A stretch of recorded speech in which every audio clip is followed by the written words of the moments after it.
All right, you are not going to believe this story. We're talking Trump, Harvard, and a $2 billion smackdown. But the craziest part? It's not the fight.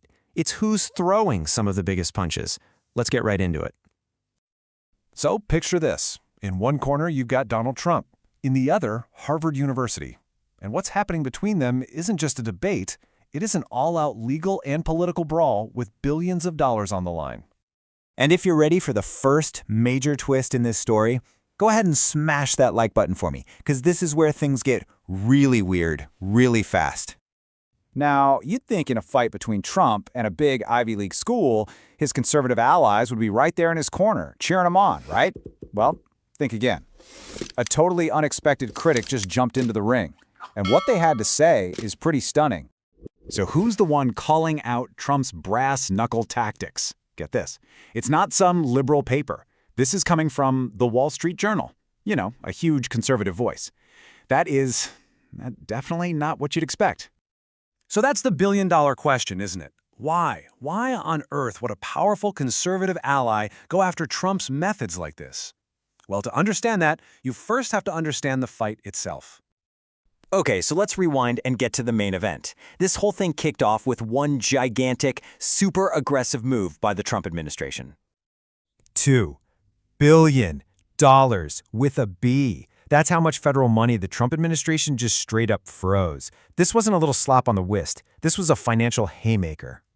And this quote right here, it tells you everything you need to know about the strategy. Trump himself basically said this was a punishment, warning Harvard that the more they fought back, the more it was going to hurt their wallet.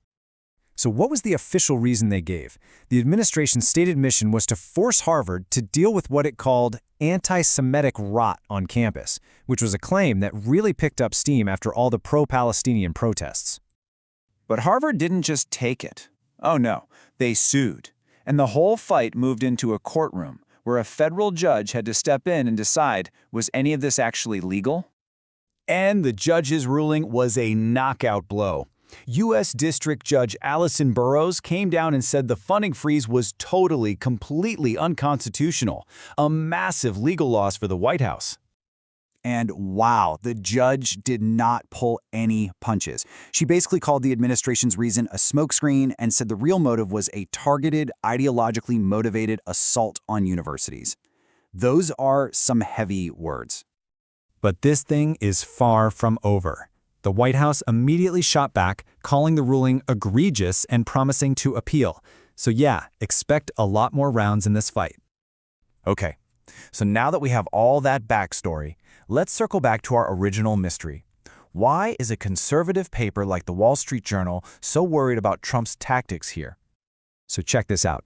The Journal didn't just criticize Trump, they actually celebrated his legal defeat. Their editorial board literally wrote, "Huzzah for the rule of law." And that tells you their real concern isn't about protecting Harvard, it's about protecting a much bigger idea.